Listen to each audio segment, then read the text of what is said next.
एक मिनट सुनो। भ्रामरी प्राणायाम उद्गीत और प्रणव करने की जब समय आता है तो हम बिल्कुल उसमें दुर्लक्ष्य करते हैं, लेकिन ये सही नहीं है। हमारे शरीर का समस्त कार्य अपने, जरा रुकिए, जरा रुकिए, देखो ना, सुनने नहीं आता है ना, इसलिए देखो, महत्व समझ में आना चाहिए। हमारे संपूर्ण शरीर का कार्य अपने ब्रेन से संचालित होता है, तो ब्रेन के लिए पर्याप्त ऑक्सीजन चाहिए। मैंने पहले बोला कि हमारे शरीर में जो समस्या आ रही है वो लेस ऑक्सीजन, तो हमारे ब्रेन के लिए पर्याप्त ऑक्सीजन का सप्लाई ना होने के कारण हमारे संपूर्ण शरीर के अलग अलग अंगों में समस्या निर्माण होती है। अब यहाँ ब्लड सर्कुलेशन में बाधा आने का कारण सबसे ज़्यादा है कफ। यहाँ कफ बढ़ जाता है। जब हमारा डाइजेशन ठीक नहीं है तो कफ निर्माण होता है, और कफ यहाँ और यहाँ भर जाता है पूरा। तो कफ के कारण हमारे ब्रेन के लिए, आँखों के लिए, कान के लिए पर्याप्त ऑक्सीजन नहीं प्राप्त होता है, तो ब्रेन कमज़ोर हो जाता है। ऐसे तो हमारा मानव का ब्रेन इतना शक्तिशाली है कि लाखों करोड़ों किताबें वो ब्रेन में स्टोर कर सकता है, लेकिन हम छोटी सी, यानी जब हमारे ब्रेन के लिए ऑक्सीजन की कमी होती है, ऑक्सीजन की कमी होती है तो इतना कमज़ोर होता है कि इतना छोटा सा कार्य भी, या छोटी सी डिफिकल्टी, या छोटा सा संकट हमें हिमालय जैसे लगने लगता है, और फिर व्यक्ति तनाव में आ जाता है। तान तनाव मुक्ति केंद्र होते हैं ना, वहाँ देखो, तान तनाव मुक्ति केंद्र में जाने की आवश्यकता नहीं है।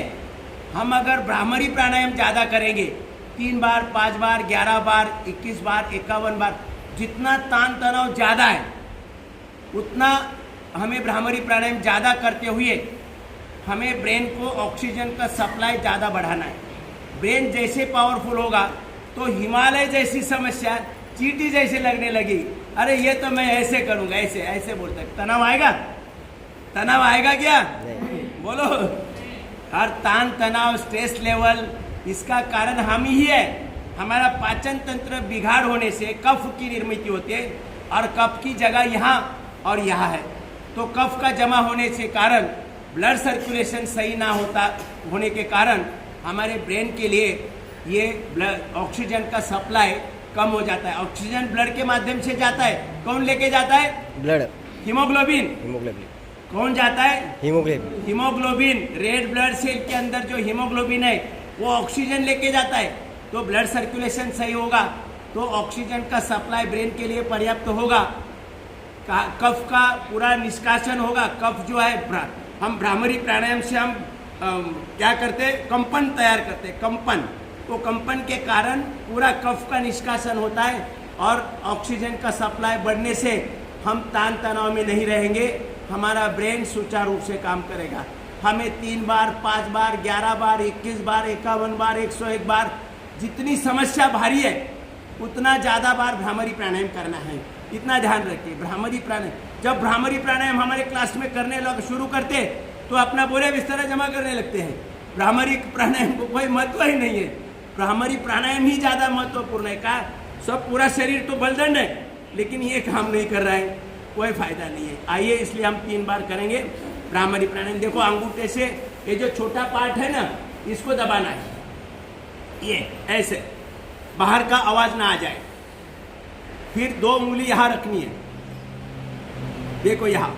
फिर 2 उंगली आंखों के कोने में, देखो बराबर देख लो, पहले देख लो, यहाँ रखनी है। ये देखो, यहाँ, फिर यहाँ, और फिर यहाँ। सांस भर के छोड़ते समय भ्रमर जैसा गुंजन करना है, कंपन निर्माण करना है अपने।